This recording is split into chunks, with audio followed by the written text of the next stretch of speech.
எல்லாருக்கும் வணக்கம்.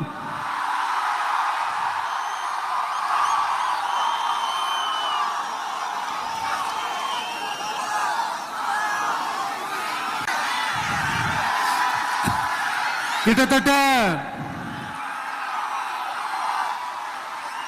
ஒரு 910 நாட்களுக்கு மேல உங்க மண்ணுக்காக போராடிட்டு இருக்கீங்க.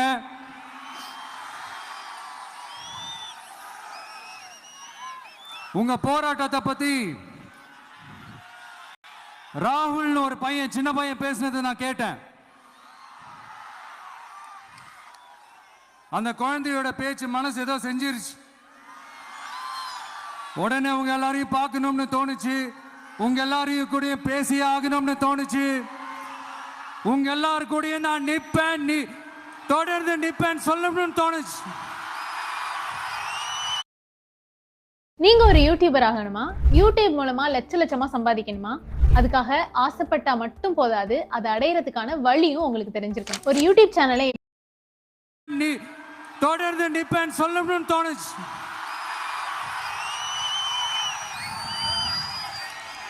ஒவ்வொரு வீட்டுக்கும் ரொம்ப முக்கியமானவங்க அந்த வீட்டில் இருக்கிற பெரியவங்க தான். அதே மாதிரிதான் நம்ம நாட்டுக்கு ரொம்ப முக்கியமானவங்க உங்களை மாதிரி விவசாயிங்க தான். அதனால உங்களை மாதிரி விவசாயிகளோட காலடி மண்ணை தொட்டு கும்பிட்டு தான் என்னோட பயணத்தை தொடங்கணும்னு ஒரு முடிவோட தான் இருந்தேன். அதுக்கு சரியான இடம் இதுதான் எனக்கு தோணுச்சு.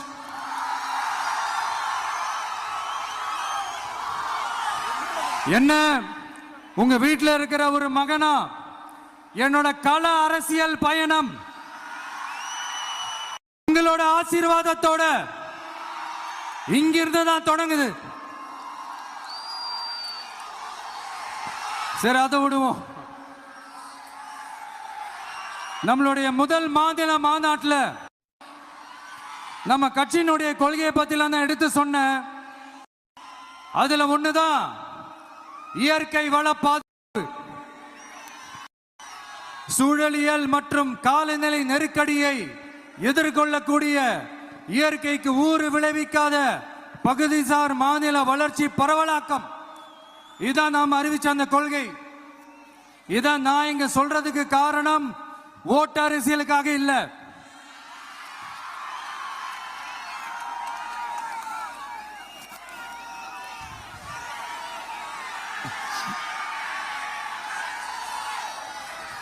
இன்னொரு தீர்மானம் அதே மாநில மாநாட்டில் நான் சொன்னேன்.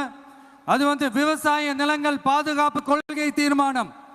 அதுல காஞ்சிபுரம் மாவட்டம் பரந்தூரில் 1000க்கும் மேற்பட்ட ஏக்கர் பரப்பளவில் 13 நீர்நிலைகளை அழிச்சு சென்னை நிரந்தரமாக வெள்ளக்காடாக்கும் திட்டத்தை ஒன்றிய மாநில அரசுகள் கைவிட வேண்டும் வலியுறுத்தின. அது மட்டும் இல்லாம இந்த மண்ணுக்காகவும் மக்களுக்காகவும் நம்ம விவசாயிகள் பாதிக்கிற இந்த திட்டத்துக்கு எதிராக சட்ட போராட்டம் நடத்தவும் தயங்க மாட்டோம்னு சொல்லியிருந்தோம். அதை இங்க உங்க முன்னாடி ரொம்ப ஸ்ட்ராங்கா வலியுறுத்துறேன். இந்த பிரச்சனையில நான் உங்களோட உறுதியா நிற்பேன். இன்னொரு முக்கியமான விஷயம், நம்மளை ஆண்டுகிட்டு இருக்கிற ஒன்றிய அரசுக்கும் மாநில அரசுக்கும் நான் சொல்லணும்னு நினைக்கிறேன். நான் இங்க வளர்ச்சிக்கு எதிரானவெல்லாம் கிடையாது. ஏர்போர்ட்டே வரக்கூடாதுன்னு நான் சொல்லல, இந்த இடத்துல வரக்கூடாதுன்னு தான் சொல்றேன். இதை நான் சொல்லலன்னு வைங்களேன், இவன் வளர்ச்சிக்கு எதிரானவன் அப்படி இப்படின்னு சொல்லி ஒரு கதையை கட்டி ஆரம்பிச்சிருவாங்க. சரி, நமக்கு அதை பத்திலாம் கவலை இல்லைன்னு வைங்க. எல்லாத்துக்கும் மேல இன்னைக்கு இந்த பூமியில வாழ்ற எல்லா உயிரினங்களோட இருப்பையும் புவி வெப்பமயமாதல் பயமுறுத்திக்கிட்டு இருக்கு. அதனுடைய ரிசல்ட் தான் ஒவ்வொரு வருஷமும் இந்த மழை காலத்துல வெள்ளத்துல சென்னை சிட்டி எப்படி தத்தளிச்சுக்கிட்டு இருக்கிறது நம்ம பார்க்கிறோம்.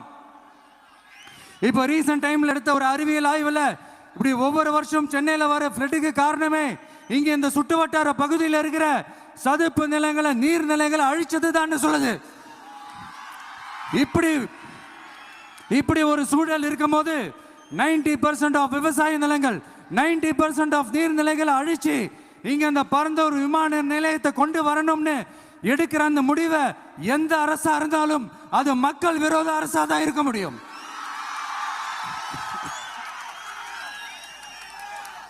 இப்ப சமீபத்தில் நம்ம அரிட்டாப்பட்டி பகுதியில் சுரங்கம் அமைக்கிறதை எதிர்த்து தமிழ்நாடு அரசு ஒரு தீர்மானம் ஒன்று கொண்டு வந்தாங்க. அதை நான் மனப்பூர்வமாக வரவேற்கிறேன். ஆனா அதே நிலைப்பாட்டை தானே இங்க நம்ம பரந்தூர் பிரச்சனையிலையும் எடுக்கணும். எப்படி அரிட்டாப்பட்டி பகுதி மக்கள் நம்ம மக்களோ அதே மாதிரி தானே பரந்தூர் மக்களும் நம்ம மக்கள்.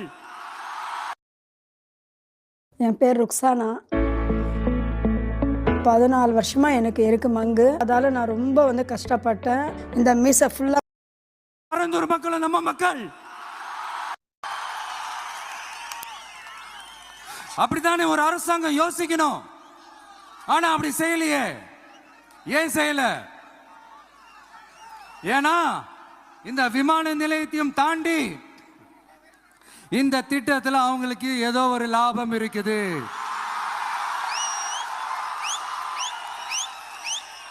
அத நம்ம மக்கள் எதிர்கட்சியா இருக்கும் போது 8 வழிச்சாலையை எதிர்த்தீங்க, அந்த காட்டுப்பள்ளி துறைமுகத்தை எடுத்தீங்க. அதே தானே இங்கேயும் அதே நிலைப்பாடு தானே இங்கேயும் எடுக்கணும்.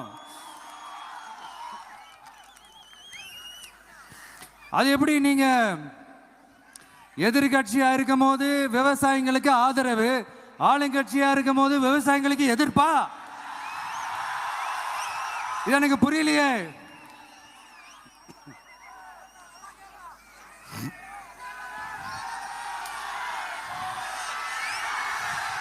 அதனால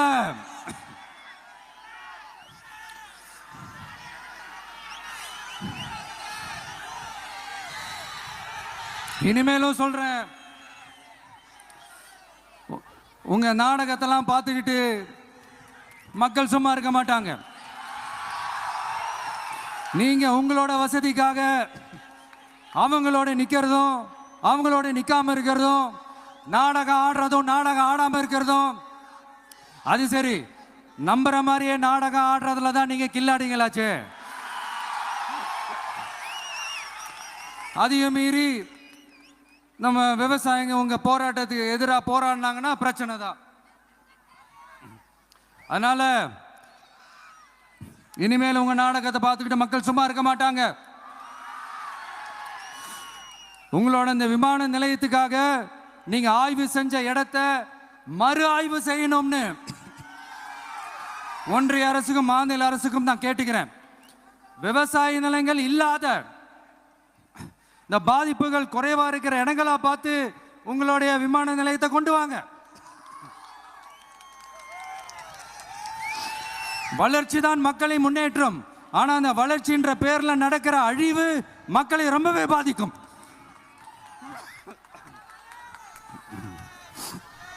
நீங்க எல்லாரும் உங்களுடைய ஊர் கிராம தேவதைகளான கொல்லமெட்டால் அம்மன் மேலையும் எல்லை அம்மன் மேலையும் ரொம்பவே நம்பிக்கை வச்சிருக்கீங்கன்றது எனக்கு தெரிஞ்சது. அந்த நம்பிக்கையை இழந்துடாதீங்க. உங்களுக்காகவும் உங்க ஊருக்காகவும் இனி உங்க வீட்டு பிள்ளையான நானும் தமிழக வெற்றி கழகத்தோட தோழர்களும் சட்டத்துக்கு உட்பட்டு எல்லா வழிகளிலும் உங்களோட உறுதி அளிப்பேன். உங்களோட ஊருக்குள்ள ஏகனாபுரம் ஊருக்குள்ள வந்து அந்த திடல்ல தான் உங்க எல்லாரையும் மீட் பண்ணணும்னு நினைச்சேன். ஆனா எனக்கு பர்மிஷன் கிடைக்கல. இங்க தான் பர்மிஷன் கொடுத்தாங்க. நான் ஏன் ஊருக்குள்ள வரணும்னு தடையின்னு எனக்கு தெரியல. இப்படிதான் கொஞ்ச நாளைக்கு முன்னாடி நம்ம புள்ளிங்க ஒரு நோட்டீஸ் கொடுத்ததுக்கு தடை விதிச்சாங்க. ஒரு துண்டு சீட்டு நம்ம புள்ளிங்க கொடுத்ததுக்கு. அது ஏன்னு எனக்கு புரியல. அதனால கான்ஃபிடண்டா இருங்க, நல்லதே நடக்கும், வெற்றி நிச்சயம். மீண்டும் சந்திக்கும் வரை நன்றி, வணக்கம்.